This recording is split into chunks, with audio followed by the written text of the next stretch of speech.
오늘은 간절한 믿음이라는 제목으로 함께 말씀을 생각해 보겠습니다. 기독교 역사가 어떻게 흘러왔는지 그 어떤 역사의 흐름을 보면 우리 기독교 신앙이 어떠한지를 좀 미루어 짐작할 수가 있습니다. 기독교 신앙은 옛날의 어떤 과거의 모습으로부터 지금까지 시대를 따라 굉장히 다양하게 변화되어져 왔습니다. 자꾸 우리 기독교의 어떤 소위 말해 보수적인 그런 분들이 자꾸 옛날 어느 시점에 어떤 그 가르침들을 가지고 그게 변하면 안 된다 막 이렇게 주장을 하는데요. 그분들이 말하는 그런 그 변하지 않는 진리라는 것도 그 긴 기독교 역사 가운데 아주 작은 점에 불과한 어느 시점의 이야기를 가지고 그렇게 얘기를 하는 거예요. 그래서 그 전의 역사까지 우리가 살펴보면 우리가 그런 식으로 기독교의 어떤 기독교 신앙의 역사를 이게 좁게만 볼 수가 없다. 그러면 오히려 기독교 신앙의 역사는 어떻게 흘러왔느냐? 오히려 사람들이 쳐놓은 그런 어떤 경계, 그 경계를 넘어서고 그래서 확장되어지고 결국에는 통합해가는 그러한 역사를 기독교 신앙은 이루어 왔다는 거예요. 그래서 기독교 신앙은 우리를 끊임없이 경계로 우리를 내몹니다. 우리는 경계 가까이 가고 싶지 않죠. 중앙에서, 중심에서 여기가 좋사오니 하나님 여기 안전하고 고민할 것도 없고 피곤하지도 않고 저 여기서 죽을 때까지 저 여기서 살 겁니다. 하나님은 그렇게 내버려 두시지 않아요. 그리고 만약 그렇게 한다는 건 하나님의 뜻을 어기는 거죠. 하나님은 우리를 끊임없이 경계로 내몹니다. 어떤 걸 보면 알 수 있습니까? 예수님께서 우리에게 주신 사명도 뭐예요? 땅끝까지 이르러. 그 땅끝을 진짜 이 지구의 땅끝으로 생각하시는 분들이 있어요. 그럼 성경에서 말하는 땅끝은 뭐냐? 우리 삶의 어떤 경계선을 말하는 거예요. 우리 삶의 경계선. 단지 물리적인 끝이 아니라 우리의 심리적인 끝. 우리가 여기는 싫어. 여기는 가까이 가고 싶지도 않아 하는 그런 우리가 혐오하고 우리가 싫어하는 이유도 없이 우리가 배척하는 그런 어떤 경계선. 그곳이 바로 땅끝이라는 거예요. 예수님의 명령은 뭐예요? 그 땅끝까지 가라는 거예요. 그 땅끝까지. 하나님은 우리를 끊임없이 경계선으로 우리를 내모십니다. 왜? 그것을 넘어서야 우리가 더 하나님에게 가까이 하나님의 온전한 뜻을 깨달을 수 있기 때문에 그래요. 어린이집 아이들이 다닐 때 얼마나 어린이집 좋습니까? 그럼 애들이 초등학교 가기 싫어해요. 어린이집 좋으니까. 근데 어른들은 끊임없이 아이들을 경계로 내몰죠. 안 돼. 졸업해. 초등학교 가야 돼. 왜 그렇습니까? 그 아이가 성장하기 위해서는 어린이집에서 아무리 고급스러운 무슨 교육을 받아도 어린이집을 벗어나지 못하면 성장할 수 없기 때문에 그래요. 하나님은 마찬가지로 우리를 끊임없이 다음 경계선으로 내모십니다. 야, 이제 여긴 됐어. 졸업해. 새로운 데 가서 입학해야죠. 근데 우리는 끊임없이 어린이집에서 머물기를 원해. 심지어 이 교회를 어린이집처럼 만듭니다. 다 애기들처럼 교육을 받아요. 그러니까 우리의 영혼이 성장하지 못하는 거예요. 그러니까 어느 순간부터 교회가 세상과의 경쟁에서 완전히 뒤처져 버린 거죠. 요새 누가 교회에게 어떤 희망을 겁니까? 요새 누가 교회를 이 시대의 어떤 진리의 등불이라고 생각합니까? 그거는 고사하고 오히려 시대의 발목을 잡는 천덕꾸러기 신세가 되지 않았습니까? 왜 그렇습니까? 하나님 기독교 신앙의 문제가 아니에요. 기독교 신앙은 우리를 경계로 몰고 우리가 성장하기를 바라는데 우리가 안주해버리기 때문이죠. 그저 편안한 거, 듣기 좋은 거, 그냥 골치 아프지 않고, 그냥 서로 좋은 게 좋은, 그러한 기독교 신앙, 그건 바로 죽어있는 기독교 신앙이라는 거예요. 성경에서도 기독교의 역사에서도 그런 식의 신앙은 하나님이 바라시는 신앙의 모습이 아니라는 겁니다. 자, 그렇기 때문에 예수님께서도요, 아닌 척 하시면서 끊임없이 경계를 향해, 땅끝을 향해 나아가십니다. 그래서 복음서를 가만히 읽어보면 처음에는 예수님의 제자들이 예수님에게 막 환호해요. 왜? 자신들이 바라는 어떤 것을 예수님을 통해 이룰 수 있을 거라고 생각했거든요. 근데 웬걸 예수님이 행동하시는 모습을 보니까 자꾸만 예수님이 뭔가 중심에서 벗어나시는 거예요. 자꾸. 사람들은 중심에 있길 바라잖아요. 우리도 우리나라에서만 해도 자꾸 수도권 쪽으로 다 서울로 오길 바라잖아요. 근데 예수님은 자꾸 지방을 떠도시는 거예요. 자꾸 사람들이 안 가는 데로 가는 거예요. 광야를 향해 자꾸 나가시는 거예요. 아니, 왜 저러실까? 아니, 뭐 선지자시니까 그럴 수도 있지. 광야로 가고 사람들 없는 데로 갈 때만 해도 에이, 뭐 워낙 욕심이 없으시고 그런 분이니까 그러실 수 있지라고 생각했어요. 하지만 서서히 예수님께서 사람들이 받아들이기 힘든 그 마음의 경계를 이제 건드리기 시작하십니다. 어떻게 해요? 21절 말씀 같이 한번 읽어보겠습니다. 21절 마태복음 15장 21절입니다. 시작. 예수께서 거기서 나가사 두로와 시돈 지방으로 들어가시니. 여기는 이방인의 지역이에요. 여기는 거룩한 이스라엘 사람이라면 그 길로 지나가지도 않는 그런 곳이에요. 부정탄다고 가까이 가지도 않을 그 지방으로 예수님께서 들어가셨다는 거예요. 그 전까지 분위기 얼마나 좋았습니까? 병든 자를 고치고 5천 명을 먹이고 사람들이 환호하는 그 가운데서 예수님은 오히려 예루살렘으로 중심으로 가시지 않고 바깥쪽으로 경계를 넘어서 두로와 시돈 지방으로 들어가셨다는 거예요.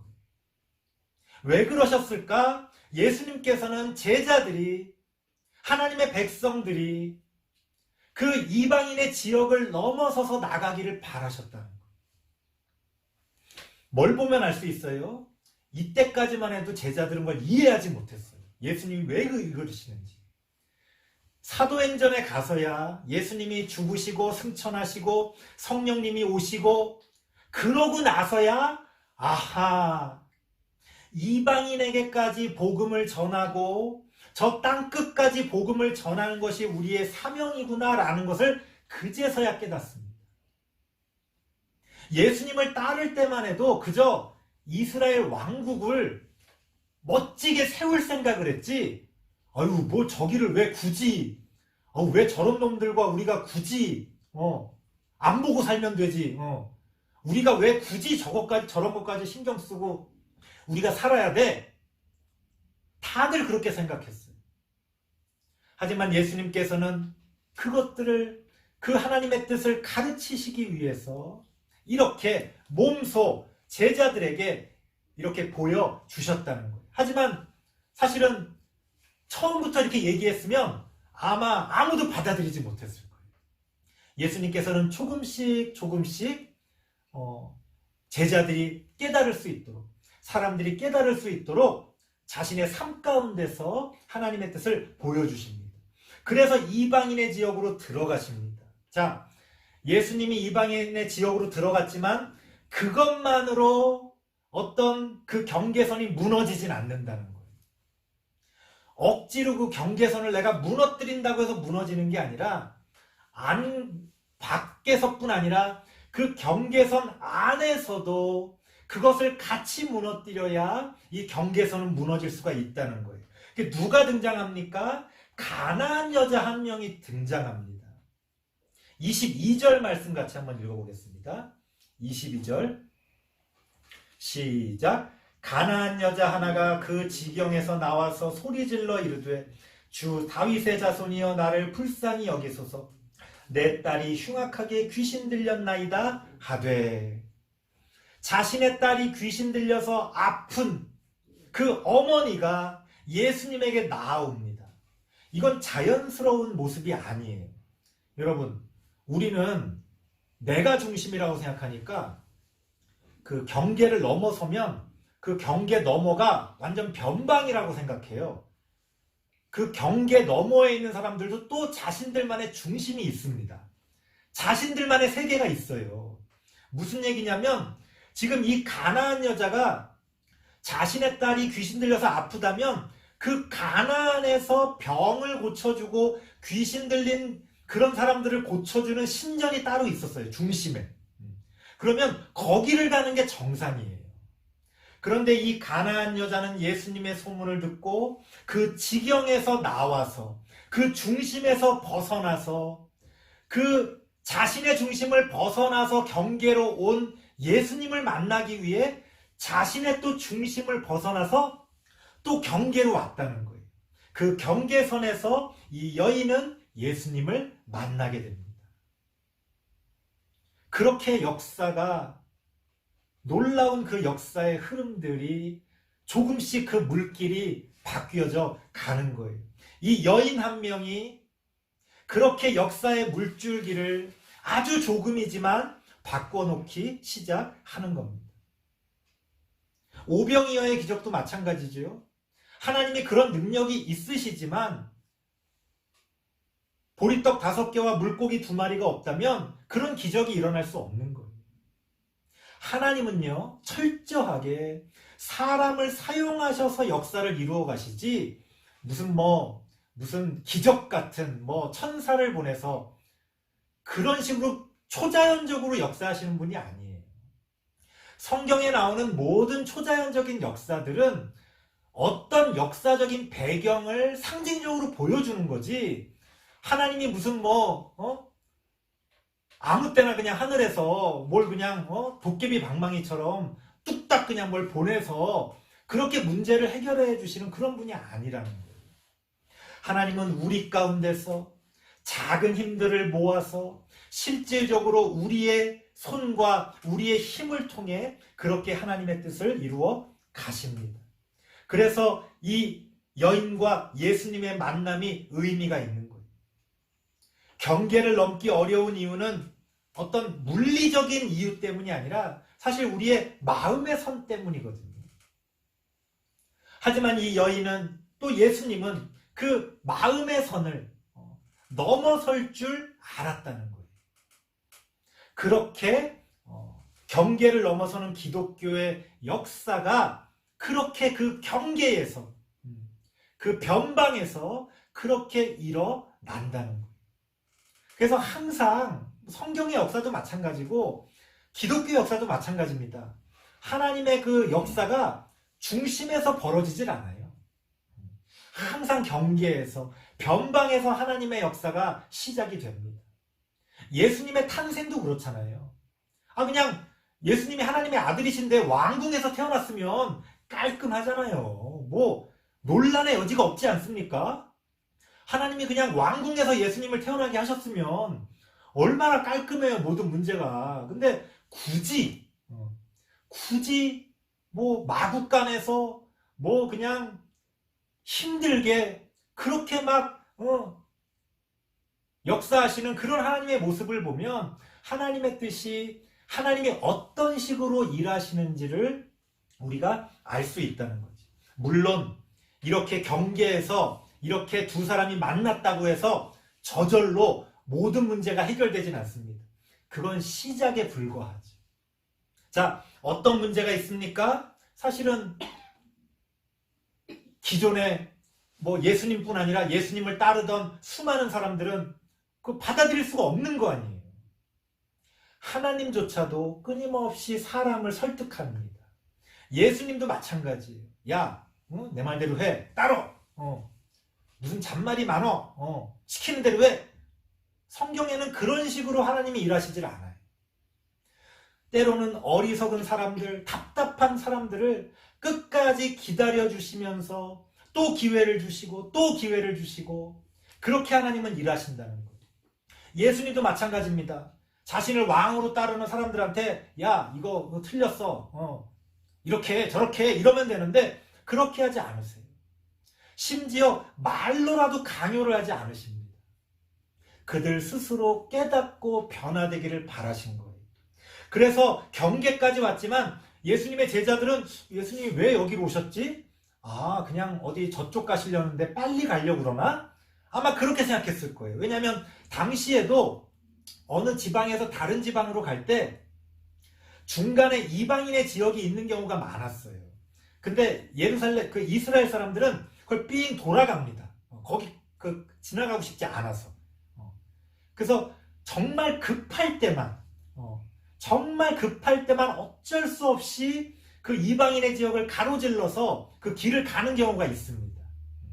아마도 예수님의 제자들은 예수님이 뭐 급한 일이 있으신가 보다 아마 그렇게 생각했을 거예요. 예수님의 그 어떤 뜻을 전혀 이해하지 못했을 겁니다. 자, 그렇게 이제 경계선으로 들어섰습니다. 그런데 한 여자가 나타나서 예수님에게 막 자신의 딸을 고쳐달라고 얘기하는 거예요. 예수님의 반응이 어떻습니까? 23절 한번 같이 읽어보겠습니다. 23절 시작. 예수는 한 말씀도 대답하지 아니하시니 제자들이 와서 청하여 말하되 그 여자가 우리 뒤에서 소리를 지르오니 그를 보내소서. 무슨 말이에요? 오해하시는 분이 있어요. 예수님도 아주 권위적이시네. 예수님도 이거 이방인들 싫어하셨네. 아니죠. 일부러 그러신 일부러. 예수님이 한 말씀도 대답하지 않았다는 건 모른 척 했다는 거예요. 그 여인이 와서 고쳐주세요 그러는데 일부러 모른 척 했다는 거예요. 왜? 그게 원래 이스라엘 유대인들의 모습이에요. 왜냐하면 이방인하고는 말도 섞지 않는 게 원래 유대인의 율법이니까 모른 척 하는 게 이 당시에는 가장 정상적인 행동이었어요. 근데 그 여인이 계속 쫓아오면서 예수님을 부릅니다. 거기 보면 소리를 지른다고 나오는데 이게 그 문법적으로 보면은 현재 진행형 이런 얘기 하는데 쉽게 말하면 계속 소리 질렀다는 계속 끊임없이 반복적으로 계속 소리를 질렀다는 거예요. 누가 귀찮을 정도로? 예수님의 제자들이 귀찮아서 아이고 예수님 아이고 저 여인을 달고 어디까지 갑니까? 무슨 얘기인지 들어보시든지 아니면 좀 가라고 하든지 아이고 이거 시끄러워서 못 살겠습니다. 오히려 예수님의 제자들이 어떻게 좀 저 여인을 좀 어떻게 좀 하는 게 낫지 않겠습니까? 라고 먼저 말할 때까지 예수님은 일부러 모른 척 하셨다. 하지만 이 여인은 끊임없이 그 경계를 넘어서기 위해 이 여인도 알죠. 예수님이 이스라엘 사람인데 유대인인데 쉽게 자신과 대화하고 자신의 딸을 고쳐줄 거라고 생각 안 하는 거예요. 그 경계를 넘는 게 쉽습니까? 끊임없이 두드리는 거죠. 남들이 야 그거 계란으로 바위 치는 거야. 그거 안 돼. 그렇게 얘기를 해도 끊임없이 두드리는 거예요. 왜? 그 경계를 넘어야만 하기 때문에 그렇죠. 왜 그렇습니까? 왜 그 경계를 넘어야만 합니까? 이 여인에게는 간절한 이유가 있는 거예요. 자신의 딸을 고치고자 하는 간절한 이유가 있었기 때문에 끊임없이 그렇게 그 경계를 넘어서기 위해 그 문을 그 경계의 그 선을 두드리고 또 두드렸던 겁니다. 자, 여기서 예수님께서 어떤 식으로 또 반응하시느냐. 이제 제자들이 쳐다보고 있잖아요. 그러니까 참 하여튼 배려가 참 깊으세요. 그렇게까지 안 해도 되는데 여러 가지 목적에서 일부러 그 당시에 사람들이 가지고 있었던 고정관념, 어떤 편견, 그거를 드러내십니다. 무슨 말이냐? 아까 말했죠. 그 경계선이 물리적인 선이 아니라 우리 마음의 선이라고. 우리 생각의 선이거든요. 그 생각의 선이 어디에 그어져 있는지를 예수님께서는 현실적으로 보여주십니다. 24절 말씀 같이 한번 읽어보겠습니다. 시작. 예수께서 대답하여 이르시되 나는 이스라엘 집에 잃어버린 양 외에는 다른 데로 보내심을 받지 아니하였노라 하시니. 무슨 얘기예요? 당시의 선지자들에게는 이것들이 당연했어요. 왜? 이방인한테까지 갈 이유도 없고 그럴 힘도 없는 거예요. 왜? 자기 백성들한테 하나님 말씀 전하기도 벅찼기 때문에 예수님 이전의 모든 선지자들은 다 자기 백성들에게 하나님 말씀을 전했단 말이에요.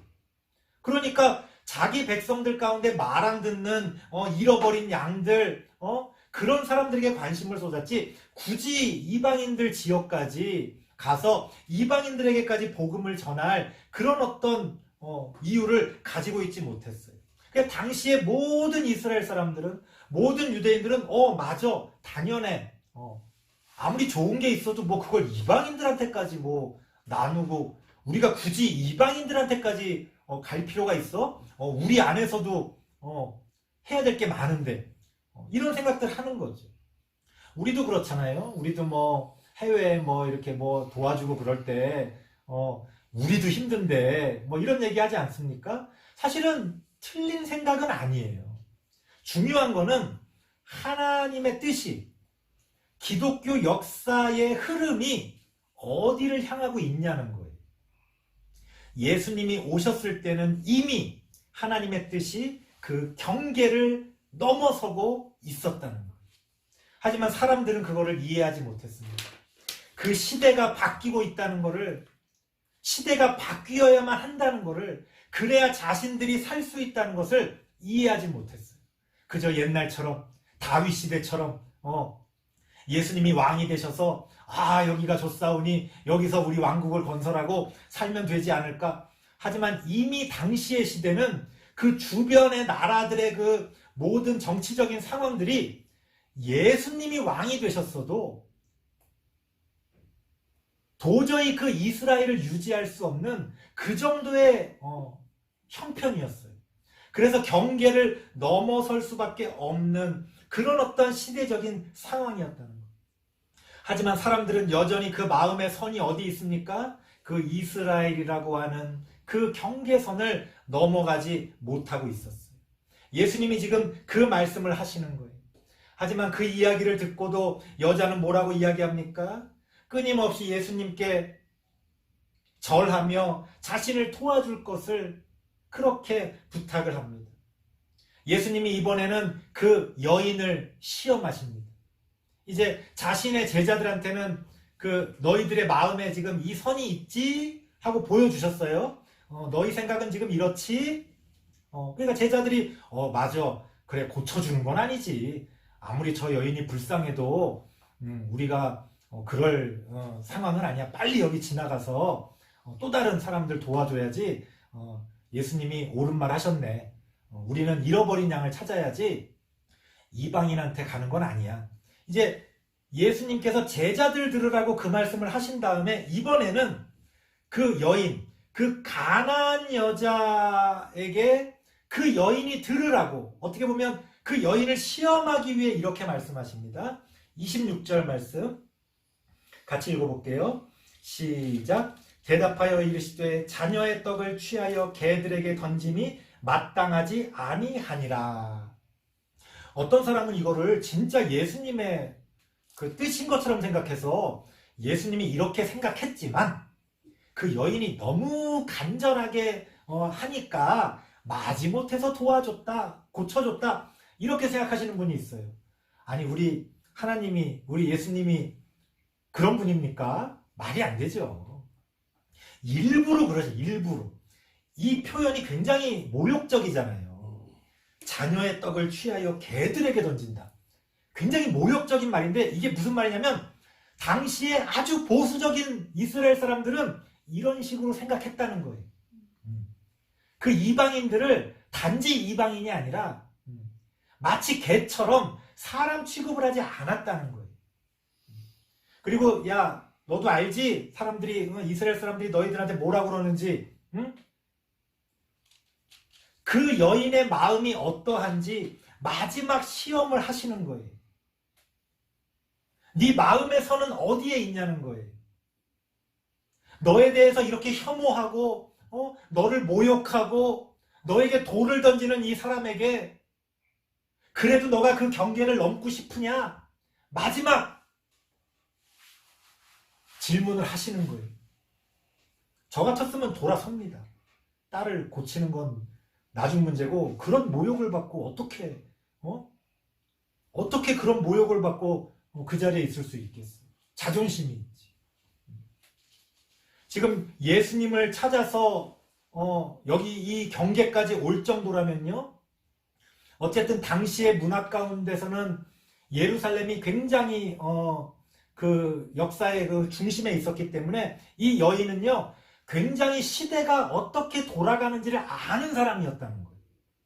매일매일 뉴스를 보고 세상이 어떻게 돌아가고 예수라는 사람이 나타나서 지금 어떤 역사를 하고 있고 그게 어떤 의미인지를 이 여인은 어렴풋하게나마 느끼고 있었다는 거예요. 바보가 아니라는 거예요. 오늘날로 치면 배운 사람이야, 쉽게 말하면. 교양이 있는 사람이라고. 그런데 지금 예수님이 그런 사람에게 모욕적인 그런 어떤 당시에 사람들이 떠들던 그 얘기를 꺼내시는 거예요. 다들 그러지 않느냐? 자녀의 떡을 취하여 개들에게 던질 수 없다고. 차라리 그걸 버리면 버렸지. 사람들이 너한테 그렇게 말하더라. 넌 어떻게 생각하냐? 이런 모욕을 받고 아마 정상적인 사람이었다면 자리를 박차고 아마 일어나서 돌아갔을 겁니다. 하지만 이 여인은 그 경계를 넘어야 할 간절한 이유가 있었다고 말씀드렸잖아요. 자신의 딸을 고쳐야만 한다는, 그건 상징적인 거죠. 오늘날로 치자면 우리가 살기 위해서는 그렇게 할 수밖에 없다는, 우리가 전쟁 없이, 우리가 다툼 없이, 우리가 서로 행복하기 위해서는 그럴 수밖에 없다는, 그 경계를 넘어설 수밖에 없다는 간절한 이유가 있었다는 거예요. 여인이 뭐라고 말합니까? 27절에 주여, 맞습니다. 그 말이 맞습니다. 진짜 맞다는 게 아니라 그 이스라엘 사람들의 논리대로라면 어쨌든 맞다는 거예요. 그러면서 뭐라고 말합니까? 하지만 개들도 제 주인의 상에서 떨어지는 부스러기를 먹나이다. 이건 뭐 한 수 더 뜨는 거죠. 상대방이 모욕적으로 나왔을 때 사실은 그거는 일부러 그러는 거거든요. 모욕을 줘서 이 산통을 깨기 위해서 그러는 거예요. 그런데 오히려 그것을 끌어안습니다. 맞습니다. 제가 개입니다. 하지만 개들도 주인의 상에서 떨어지는 부스러기를 먹을 수 있는 거 아닙니까? 나한테 이런 기회가 올 수도 있는 거 아닙니까? 이런 것 좀 베풀어 줄 수도 있는 거 아닙니까? 산통을 깨는 것이 아니라 어떻게든 그 문제를 해결해서 그 선을 넘기 위해 이 여인은 지혜롭게 자신을 낮추고 예수님께 끊임없이 자신의 딸을 고쳐달라고 이야기합니다.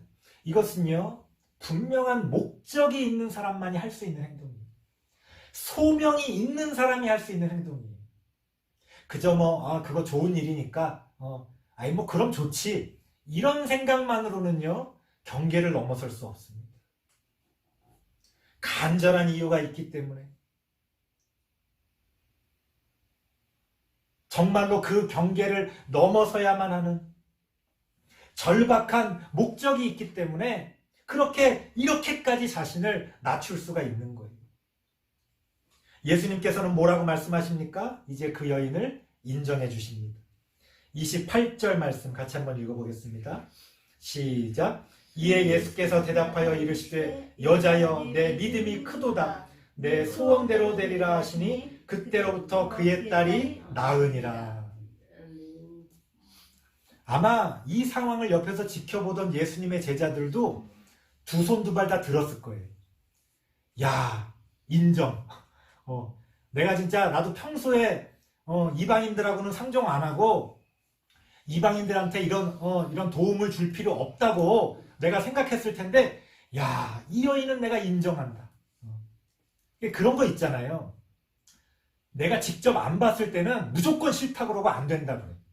근데 어떤 상황에서 내가 딱 처해보면요, 야, 이건 정말 할 말 없는데? 그런 거 있잖아요. 사람이 이렇게 직접 보고 경험을 하면요, 달라집니다. 그러면 생각이 완전히 바뀌지는 않지만 예외가 생겨요. 야, 이 여인은 내가 정말 예외다. 인정이다. 야, 이렇게까지 딸을 위해서 이렇게 하는데, 야, 이건 할 말 없다. 그래서 보통 예수님이 좀 자신들의 뜻하고 어긋나는 행동을 하면 제자들이 꼭 되묻습니다, 나중에. 아, 예수님, 그건 좀 아닌 거 아닙니까? 여긴 그런 게 나오질 않아요. 예수님의 제자들도 인정. 이 여인을 인정하시는 거예요. 어떻게 보면 단 한 번입니다. 이 제자들은 생각했을 거예요. 그래, 요 단 한 명. 이번 딱 한 번. 하지만 그렇게 바늘구멍 하나가 뚫려졌을 때 그 경계를 둘러싸고 있었던 담이 무너질 수 있는 거예요. 하나님께서는, 예수님께서는 그 한 번, 그 한 명, 그것을 원하셨던 거예요. 역사는 그렇게 바뀌어 갑니다. 그 한 명이, 그 단 한 번이 비록 때로는 실패할지라도 그 한 번의 시도가 역사를 바꾸는 거예요. 왜? 아무도 시도하지 않고 아무도 문을 두드리지 않으면 문이 안 열리는 거죠. 그렇잖아요? 아니, 문이 열릴지 안 열릴지 두드려보지도 않고 어떻게 그 문이 열리기를 바랍니까? 이 여인은 끊임없이 자신의 개인적인 그런 어떤 간절한 이유가 있었지만 하나님의 의에서 쓰임받은 그런 어떤 여인으로 역사에 기록이 되어진 겁니다. 이방인을 향해 나아가고자 하는 하나님의 뜻을 이 이방 여인이 보여준 거예요. 그리고 그것이 가능하다는 것을 실질적으로 자신의 삶을 통해 나타내 보여준 겁니다. 자, 그 여인에게 예수님이 뭐라고 말씀하십니까? 큰 믿음이라고 이야기합니다. 여러분, 큰 믿음이 뭐예요?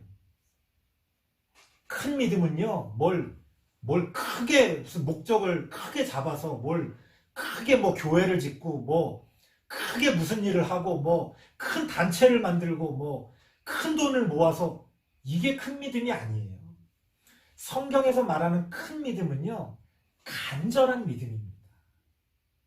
간절한 믿음이 가장 큰 믿음이에요.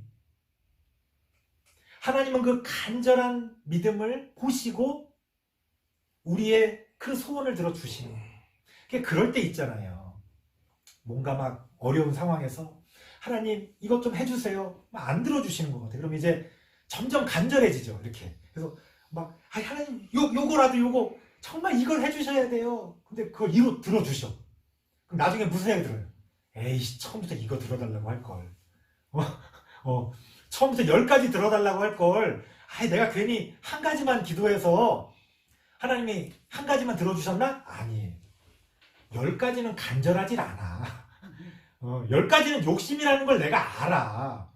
그러니까 점점 간절해지는 거예요. 하나님, 그럼 9가지, 8가지, 7가지. 나중에 뭐가 남아요? 간절한 한 가지가 남죠. 하나님, 이건 정말, 이거 아니면 저 죽습니다. 하나님 이거 들어주시는 거예요.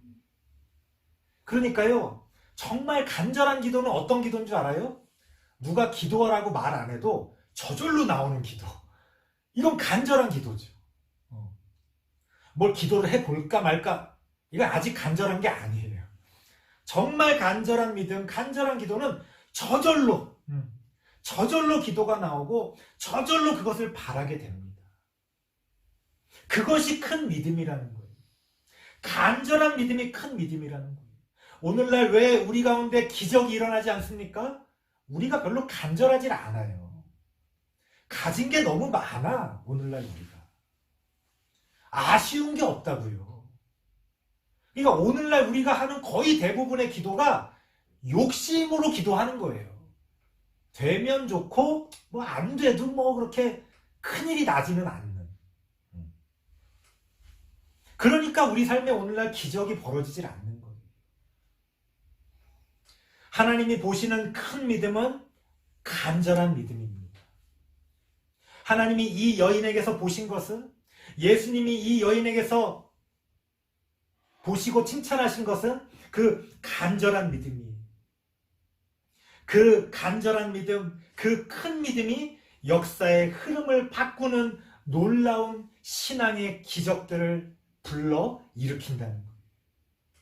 이때까지만 해도 아무도 이 여인의 사건이 어떤 의미가 있는지를 아무도 알지 못했어요.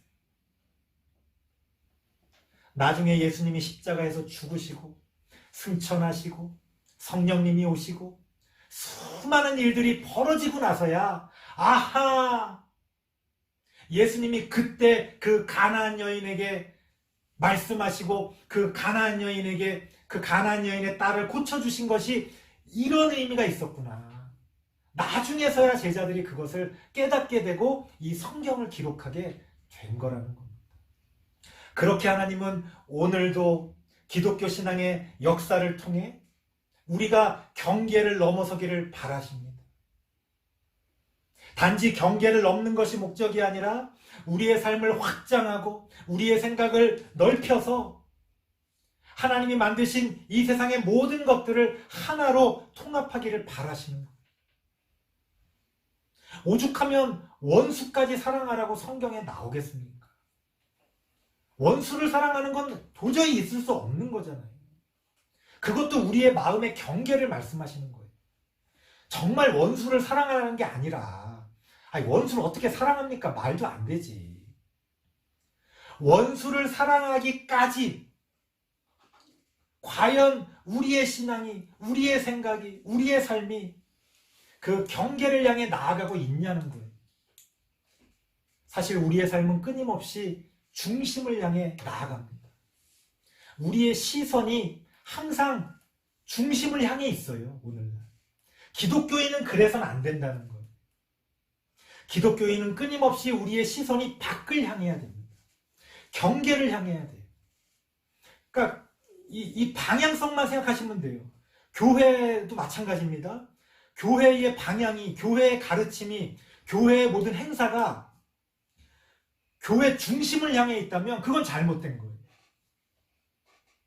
내가 일주일에, 어떤 분이 그래, 자기는 일주일에 5번을 교회를 간대.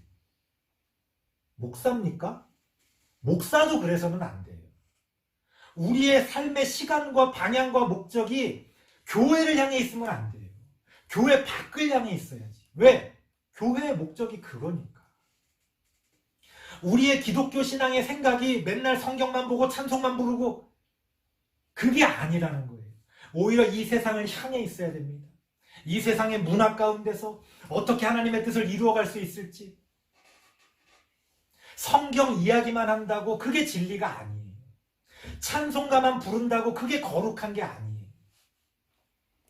우리가 이 세상에서 어떻게 하나님의 나라를 세워갈 수 있을지, 이 세상을 알고 이 세상을 바꾸기 위해, 이 세상을 변화시키기 위해 우리가 그럼 구체적으로 무엇을 해야 되는지를 고민하는 것이 필요하다는 겁니다. 그렇게 기독교 신앙의 역사는 경계를 넘어서서 나아갑니다. 우리도 그 기독교 신앙의 역사를 따라 간절한 믿음을 가지고 하나님의 뜻을 이루어 가시는 우리 모든 성도님들 되시길 바랍니다. 기도하겠습니다.